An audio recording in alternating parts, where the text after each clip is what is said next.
tumezalisha kwa wingi zao la mahindi. Ni matokeo ya wauzaji wa pembejeo za kilimo hawa. Wakulima wamezalisha kwa wingi, na si tu Mbozi, mkoa wa Songwe na Tanzania kwa ujumla. Changamoto ambayo inatupata sasa ni bei ya zao hili la mahindi. Kwa kweli wananchi wana maswali mengi ambayo wanatamani kusikia waziri amekuja Songwe anawaambia nini. Lakini bei yake ya mahindi ukilinganisha na uzalishaji wake, uzalishaji uko juu sana. Mtu heka moja mpaka azalishe ni chini ya sasa, lakini akipata mavuno ya kuuza sasa hawezi hata kupata milioni moja, maana hakuna faida. Ile ni kutokana na bei ambayo iko sokoni sasa. Hapa kwa wananunua 42, 45 wamenunua kwa bei kubwa sana.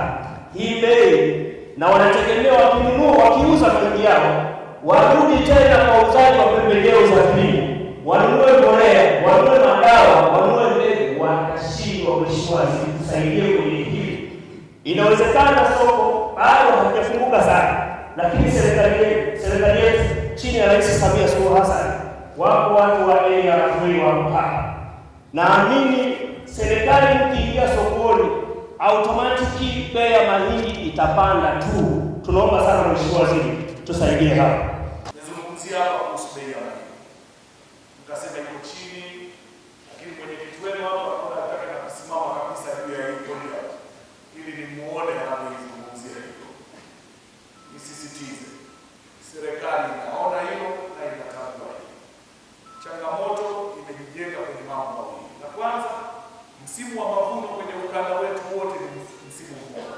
Kwa hiyo wote tunapovuna mahindi yote yanaingia sokoni kwa wakati mmoja, na kwa hiyo kusababisha kuwepo na nini na mahindi mengi, na hivyo kuwafanya wanunuzi kutumia mwanya huo kuangalia bei.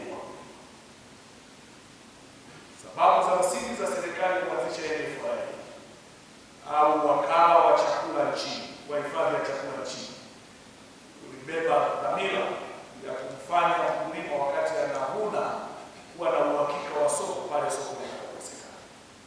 Wahakikishie tuko kwenye taratibu za mwisho NFRA ya